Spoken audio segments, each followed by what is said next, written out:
Okay, once again, a very good morning. Yesterday we had the open book test, right? So still few students have not completed it. Make sure you take time and complete the test at least by today.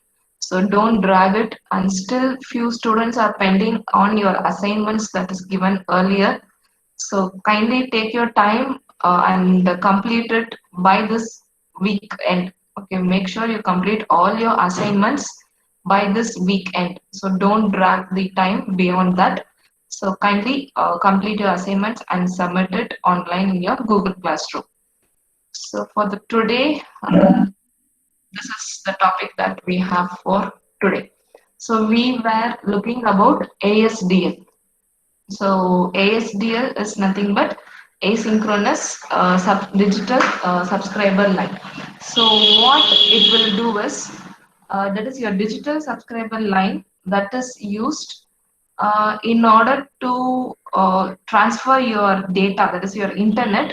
So we will be using the copper wire to do the data transfer. So in order to do that, that will provide a high speed internet facility to the customer. So this is used by the service provider to provide internet broadband connectivity to the customers. So if it is not possible, if the person is not able to receive the internet through your copper wire, then we go for VSDL. So that is very high speed subscriber line. There we use the fiber optical fiber and your twisted pair cable in order to give the internet facility through the broadband connectivity. So that is what happens, and that is what we saw in the previous class. And then we saw we are supposed to see the architecture of ASDL, and then we saw how the uplink and the downlink, that is upstream and downstream, are splitted. So you have echo cancellation technique that is used to segregate the upstream and the downstream, because in your echo cancellation, your upstream and downstream will be overlapping. You could have seen in the diagram that I gave you. So you need to do echo cancellation is nothing but you have some kind of crosstalk, right? In few earlier days when we used the landline connection, we had this crosstalk. Some people will be talking on another line, and we will be able to hear them. So those crosstalks are called as echo, some kind of disturbance, some noise that we have. So those echo cancellation technique will remove all these kinds of things that we are facing.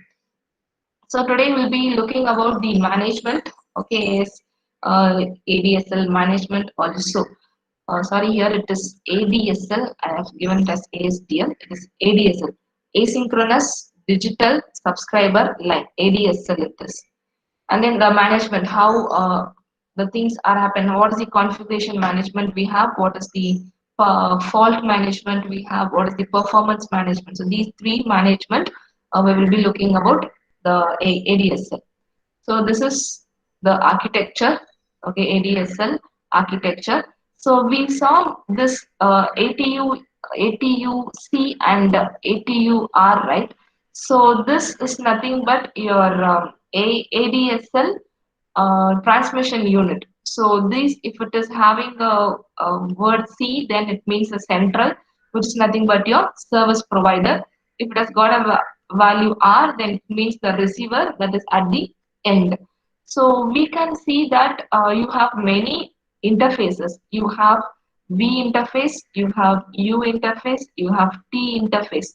So these interfaces have many names, and then we have this POTS. All these are interfaces. So with help of these interfaces, you are able to transfer the internet to the service provider. So these are the interfaces we have. So we have B, we have P, T, U, and V. So we have these five interfaces. And then we have the other components which help us. That is your POTS and PST. So we'll be looking about each of them. So we have the splitter, right? So this splitter, what it does the work of combining your broadband signal, that is the signal which is converted into analog, whether it is a video signal or it is whether the input is a voice, that is converted into an analog signal, right? So that analog signal along with some voice as an input is given to the splitter. So this splitter will do the work.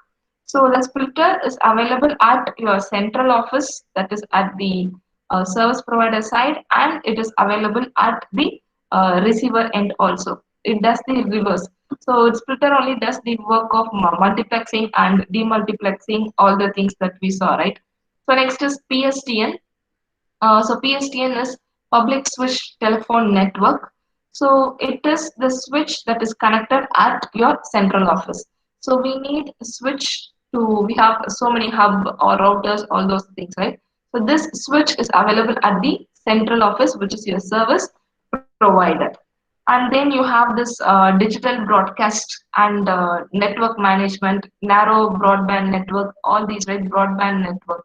So these digital broadcast is used to broadcast your video data.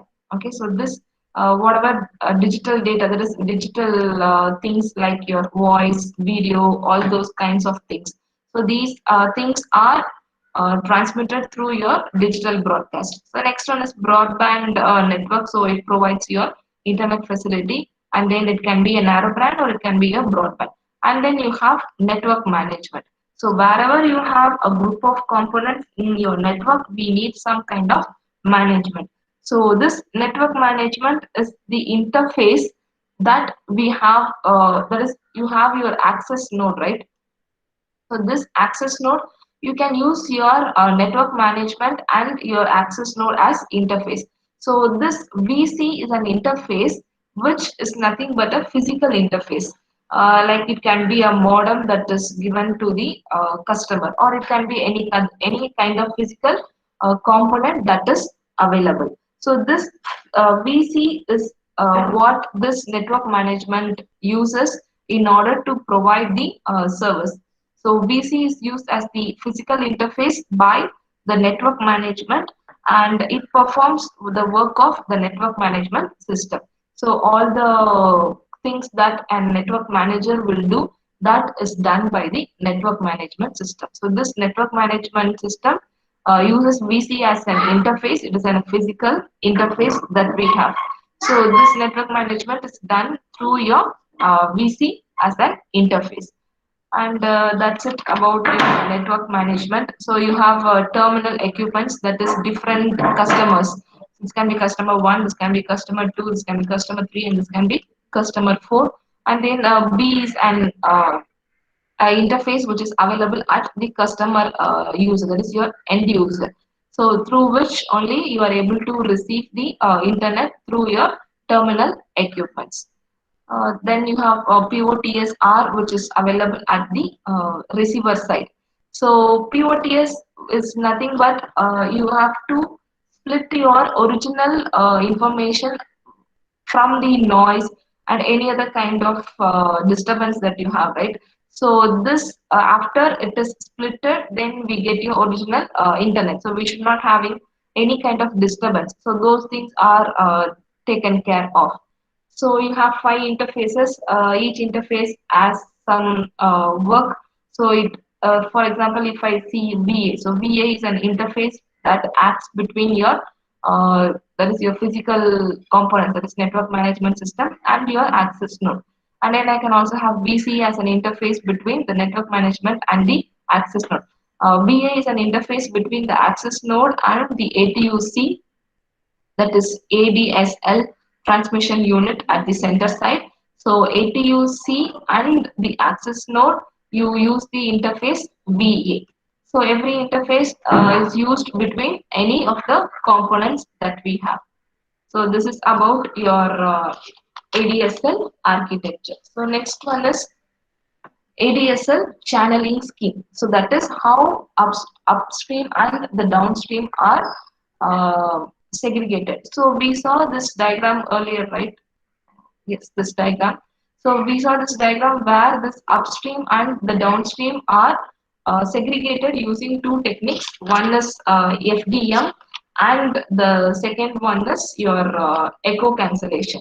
So FDM is frequency division multiplexing. So what it does is whichever frequency has got the higher value, it is separating it, and whichever frequency has got the lower value, it will separate it. So you have two kinds of stream that will be available. So all these things are done with, as I told you, with 4 gigahertz, multiples of 4 gigahertz. That is what FDM does. In echo cancellation, you can see that both the upstream and the downstream are overlapping. Okay, you don't have a separate wave frequency here because they are overlapping. So you need to segregate all these data. So that is what your echo cancellation does. As I told you, you can have any crosstalk or some kind of noises, so that these are to be removed. So FDM will do the upstream and downstream separate, but in echo cancellation, the things are overlapping, and you need some ways in which you can segregate them. So this is what we saw, right? So that is how this channeling scheme works. So you have two channels, that is downstream channel and then duplex channel. So these, that is you in general, you have seven bearer channel. Okay, so these channels are nothing but a channel which allows you to send your voice or any kind of digital data. So it is just like a stream through which you send your data. So these help us to, in order to that is, they are defined for downstream and upstream separately. Okay, that is one we see here. So these are for the downstream. So it is for the signals that are operating in a simplex mode in your downstream. And then you have the duplex mode. So that is, one is in simplex, another one is duplex mode. So these bearer channels are in multiples of 1, 2, or 3, or 4. Okay, it can be in multiples of 1.536 megapixels, that is mbps, bits per second. So it can be either in multiples of 1.536, or it can be a multiple of 2.048. So these points are available in your book. I have just noted these values. So these channels are able to send the data in multiples of 1.536 or in multiples of 2.048. So these channels are used for carrying your signals. And then you have two bearer channels. One is AS bearer channel and the second one is LS bearer channel. So whatever downstream we are using, that follows your AS. Okay, that follows your AS channel, and this duplex, it follows your LS bearer channel. So in AS only we are using that multiples of 1.536 or 2.048 Mbps. In LS, it is able to do both. It is able to carry both upstream and downstream in all the direction. This AS stream is used only for downstream. So in duplex, that is your LS bearer channel, it is capable of transmitting your signals or carrying your signals in both down and upstream direction. So here it will be the rate will be either 160 or 384 or 576 kbps. Here it is Mbps and here it is kbps, kilobits per second, and it is megabits per second. So downstream bearer channel can do only one kind of, there is one way communication, it can do only downstream. So you can see that it is one single head arrow mark. But if you have a duplex, it is a two double side headed arrow mark. So you can do both the ways. That is downstream can be only from, that is you are downloading. If you are uploading something onto the net, then we call it as upstream. And if it is from the server end to your system, then we call it as downstream. So upstream is from the client to the server, and downstream is from the server to the client. So here your client and server are nothing but the service provider and the end user. So the service provider, that is from the service provider, you can do only the downstreaming using this AS bearer channel. If it is an LS duplex channel, then you can do both downloading and uploading. So that is what. So here service provider is nothing but your server kind of thing, and whatever end user, whoever is using that service provided by the service provider, we call them as the receiver. So this is it about the stream channels. And the second one is you have fast channel and the interleaved channel. So in fast channel, what we do is we send high speed data like digital data, voice and data. So if sending a high speed data, so that is called as the fast channel. So fast channel is used for your downstream bearer channel. And next you have interleaved channel. So this interleaved channel uses some kind of buffering method, and it is a much slower when compared to the fast channel. So here we saw that it is in Mbps and it is in KB. So we see what kind of difference we can have. So fast channel can send the data. That is, here data means your internet. So because ADSL is used to provide internet for the end user from the service provider. So these fast channels are able to provide your data in a much faster signals. So, but in interlink, it uses some buffering mechanism, and the data is transferred in a much lower rate. So, this is about the channeling scheme that we have in ADSL. So, downstream, it uses the MBBS and duplex. A downstream bearer channel, that is your AS bearer channel, can do only downstream. It cannot do the uploading. So duplex, it follows, that is LS duplex bearer channel. It can do both upstream and the downstream. It is in kbps and it is in mbps. So downstream is faster when compared to the duplex. So that's why we call it as fast channel. And interleaved channel because it will be using some buffering mechanism that makes it a little slower when compared to the fast channel.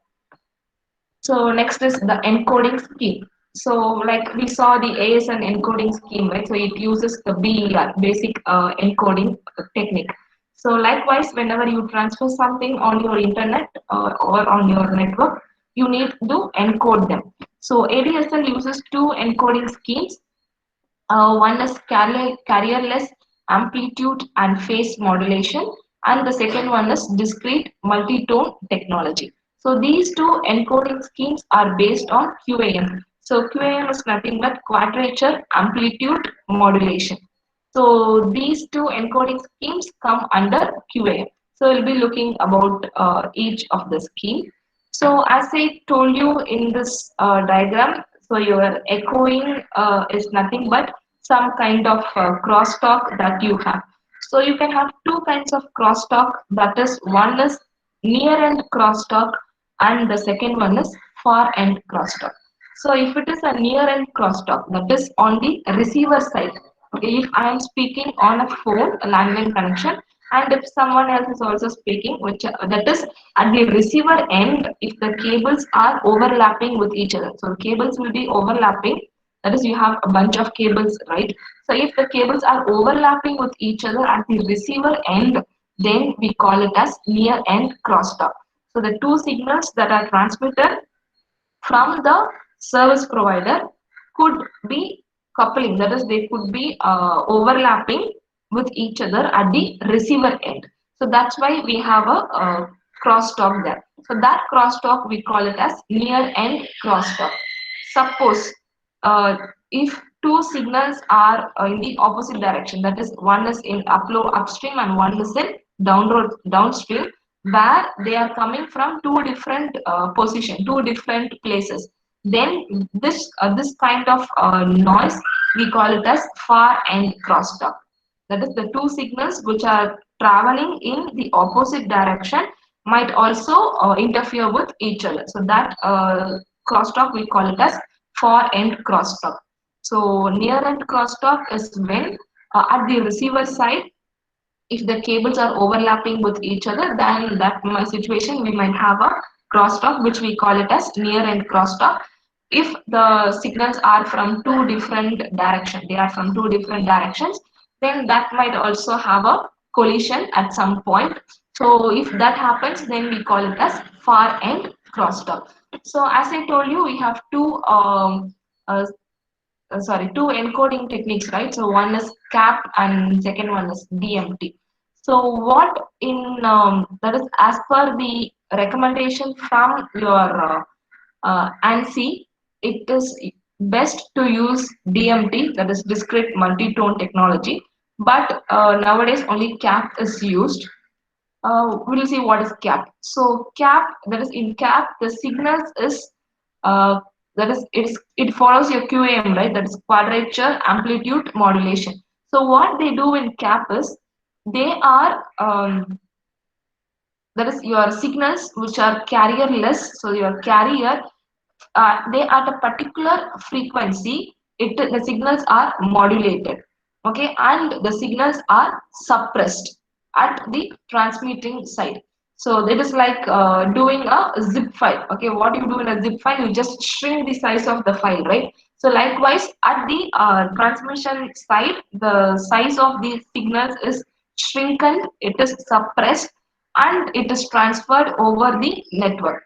And at the receiver side it will be desuppressed, or I can say it is coming back to its original position. So that is that is how your cap modulation technique works.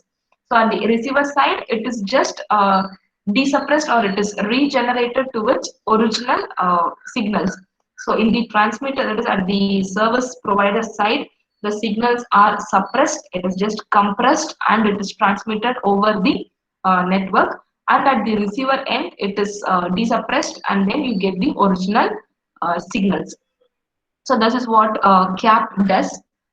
So next in DMT, what we do is it is discrete multi-tone technology, right? So the entire bandwidth is splitted into 256 sub-channels. Okay, in DMT, the entire bandwidth is splitted into 256 sub-channels. So each of the sub-channel, that is each of the band will be of 4 gigahertz in size. So we that is what we saw here, right? So everything that you split, it will be in multiples of 4 gigahertz.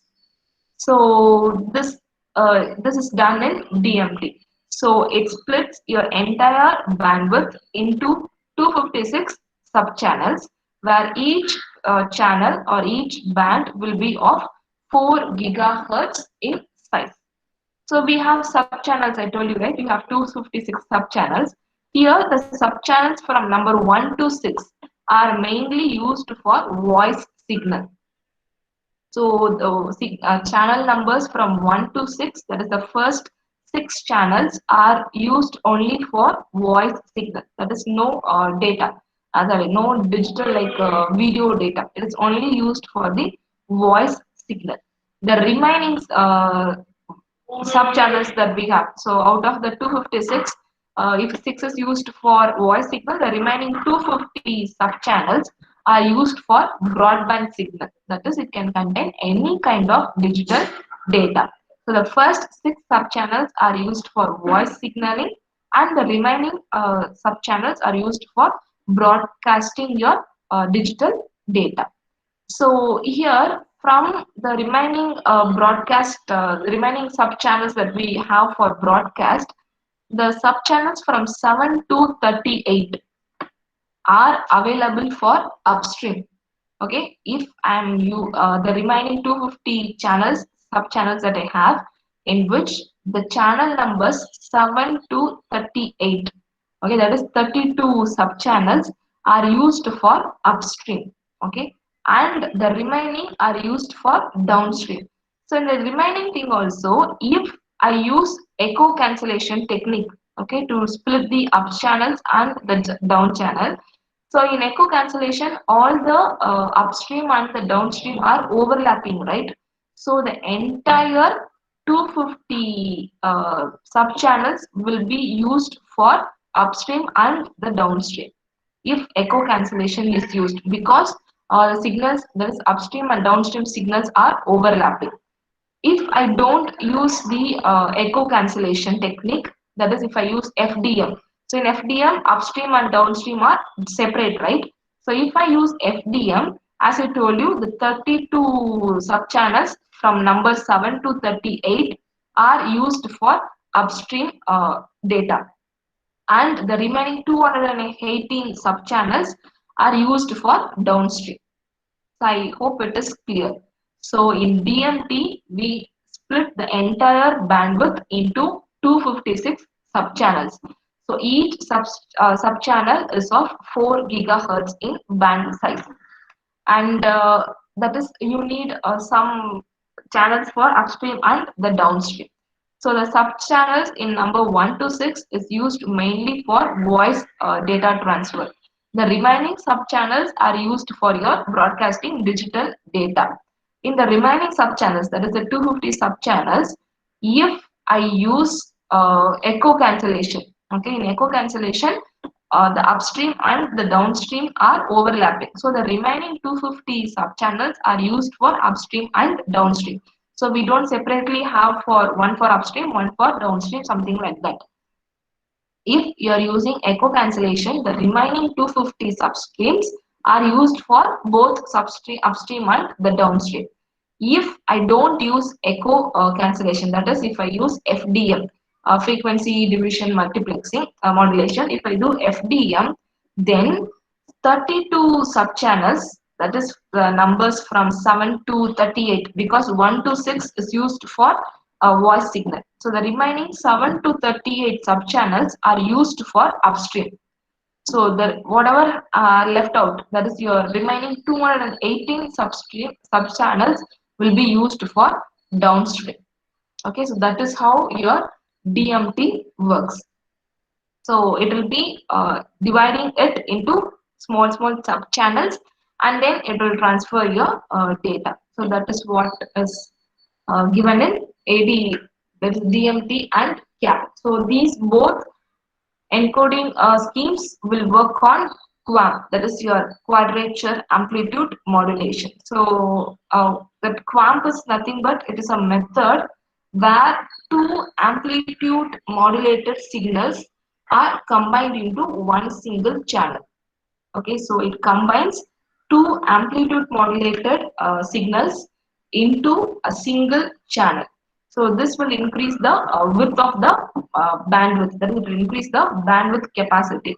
So that is why it is preferred to use QAM technique here, that is quadrature amplitude modulation.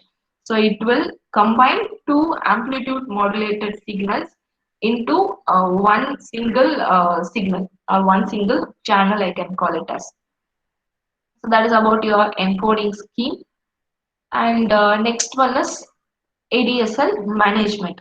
So today we saw the ADSL architecture. Then we saw what is the channeling schemes that it is using.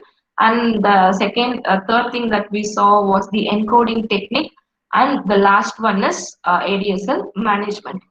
So this ADSL management is given like how for SNMP we have RFC, right? RFC document which gives you every details about the SNMP, request for comment. So likewise, all the details about the ADSL is available in the TR. Okay, so TR is nothing but technical report. So like RFC, we have TR for ADSL. So the general things that is regarding with the management or any kind of things that are related to ADSL is provided in the technical report.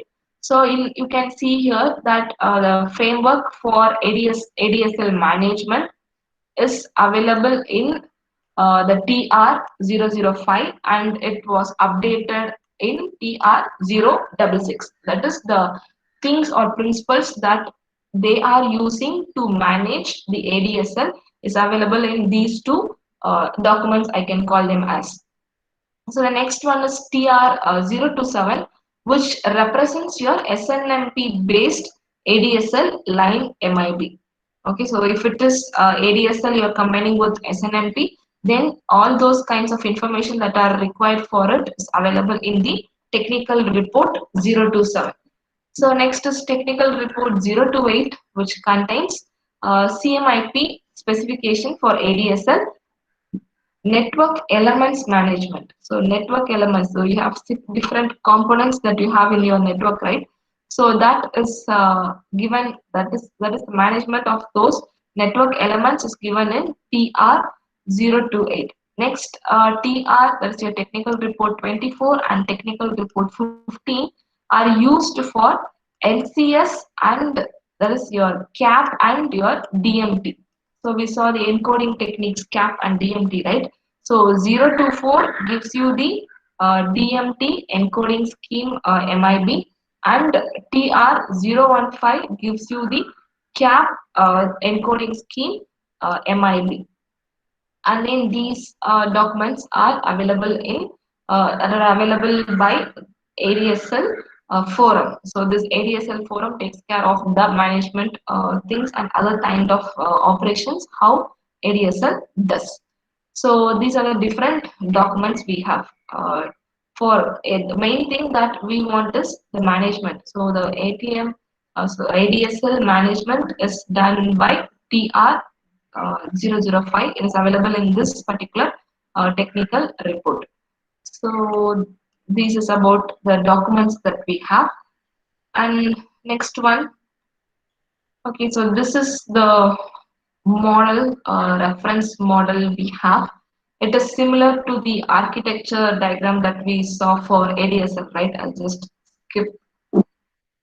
So this is similar to this architecture.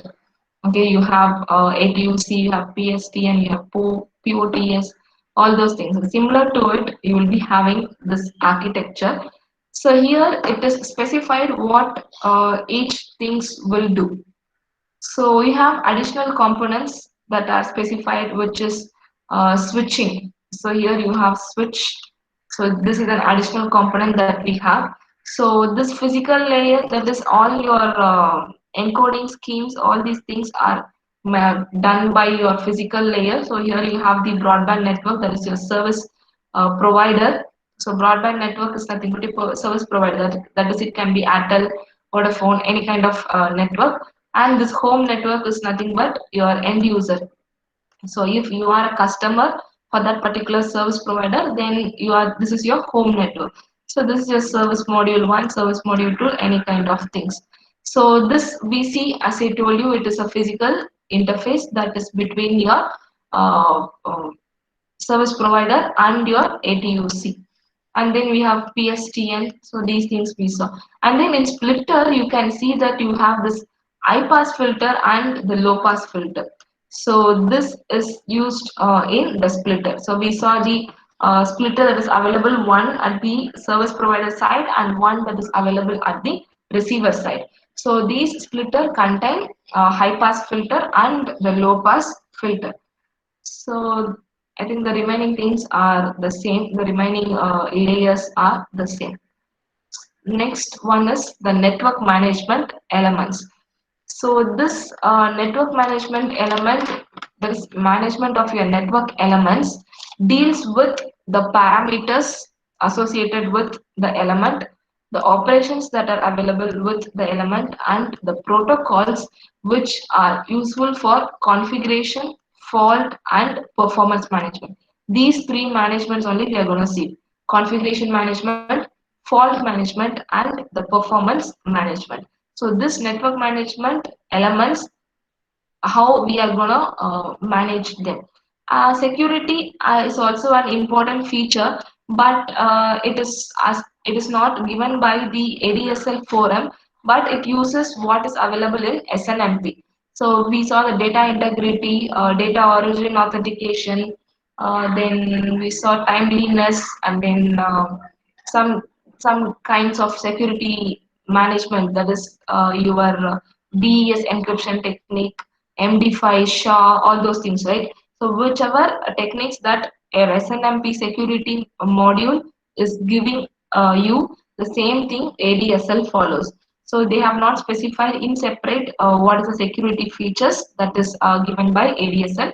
It is said that it follows the SNMP security model. So we are going to see the network management in terms of configuration, fault, and performance. So first one, the network elements. So you have five kinds of network elements that you can have in ADSL. One is that is interfaced with the V interface. You have U, V, B, P interfaces, right? So this a communication protocol across the network management sub interfaces of the V interface. And the second one is a communication protocol across the U interface.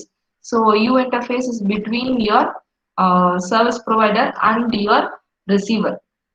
So ADSL transmission unit at the center point, that is at the service provider, and ADSL transmission unit at the receiver end.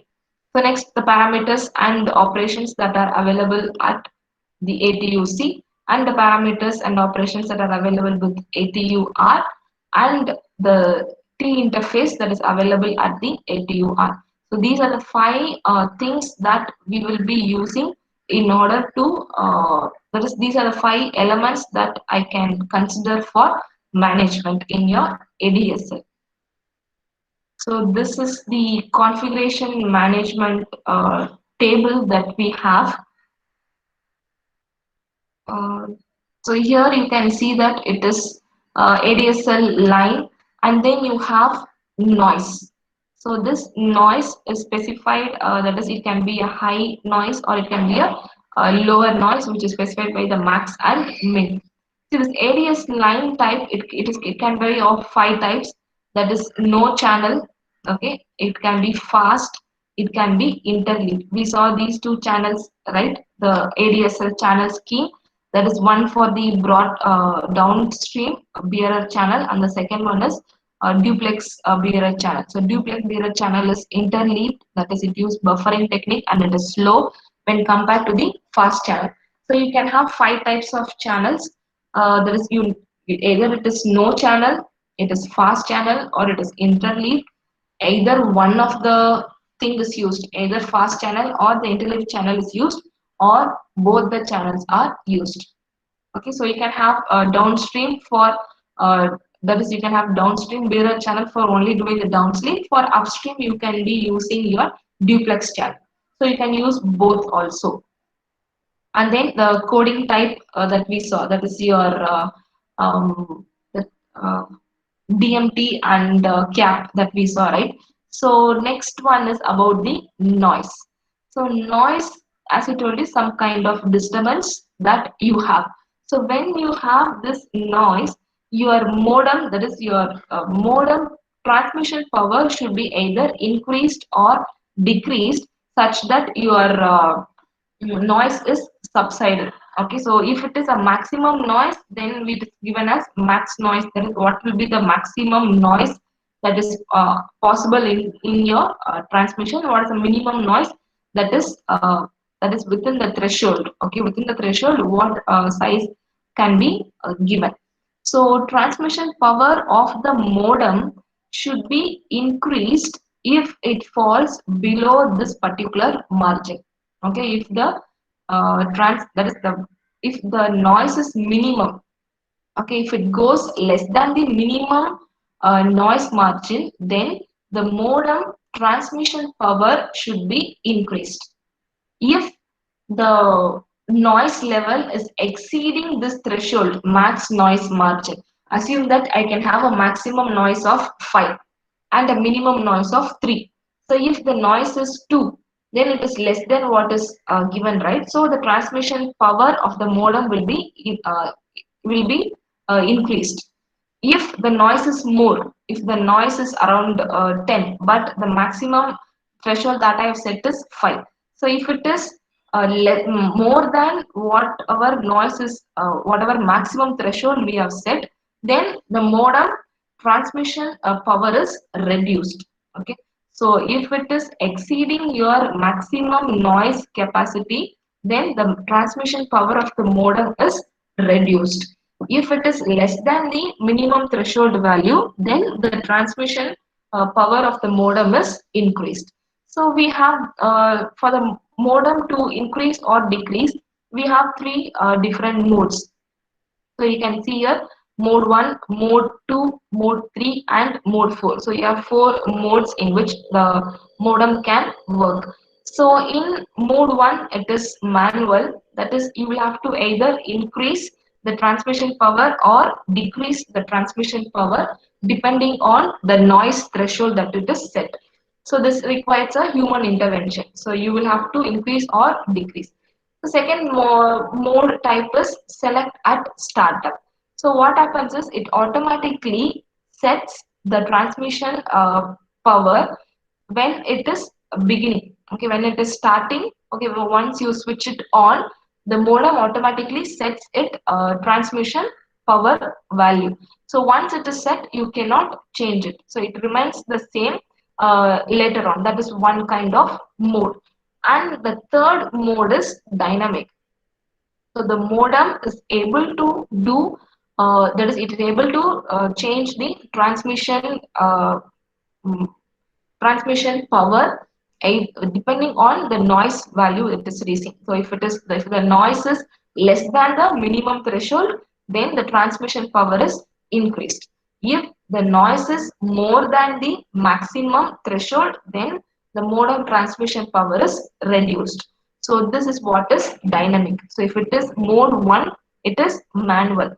It requires a human intervention in order to increase or decrease the transmission power of the modem depending on the maximum or minimum noise threshold that we have. And second mode is select at startup. So once the modem begins, once it is switched on, it automatically sets what should be your transmission uh, power, what should be the transmission range that it is to operate on. And then once it is set, it cannot be changed. And third one, it is dynamic, so that modem automatically changes the transmission power depending on the noise margin that we have or the noise threshold value that we have. So this is the diagram which tells you what happens when max noise margin comes, when there is a increase, when the target noise margin, when there is a decrease, and when there is a minimum. So this is whatever I've told you, same thing is given in this picture.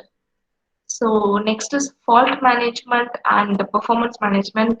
Since it is time up, so we will see this in the next class. So today we have seen ADSL architecture. Then we saw the channeling scheme that it is using. It is using a downstream bearer channel, which is the fast channel, and it is using the duplex bearer channel, which is an interleaved channel. And then we saw the encoding technique that it is using, which is using CAP and DMT. In CAP, it is that is your carrier signals. Signals are suppressed at the transmission side, that is at the transmitter, and it is desuppressed at the receiver side. In DMT, your entire bandwidth is splitted into 256 subbands, and 1 to 6, that is the first 6 sub channels are used precisely for the voice signaling, and the remaining channels are used for the digital data transfer. So in the remaining channels, the remaining 250 channels, if you are using your echo signaling, all the substreams are used for echo downstream and the substream. If you are not using the echo cancellation, that is if you are using FDM, the first 32 substreams are used for upstream, and the remaining 218 sub streams, that is sub modules, sub bandwidth are used for downstream. So and then we saw fault, that is management, ADSL management. So we saw different documents which provides there's a technical report, and then we saw what happens when there is your configuration management. When you have your noise, so according to your noise, your transmission power of the modem is. Yes, sir. Arti, Arti, let's Yes, stop, ma'am. Arti. It's already Yes, I have completed, ma'am. Just compiling what I've told. okay. So that is what we Okay. saw in the configuration management. So the remaining management, that is fault and performance management, we'll see in the next class. Thank you.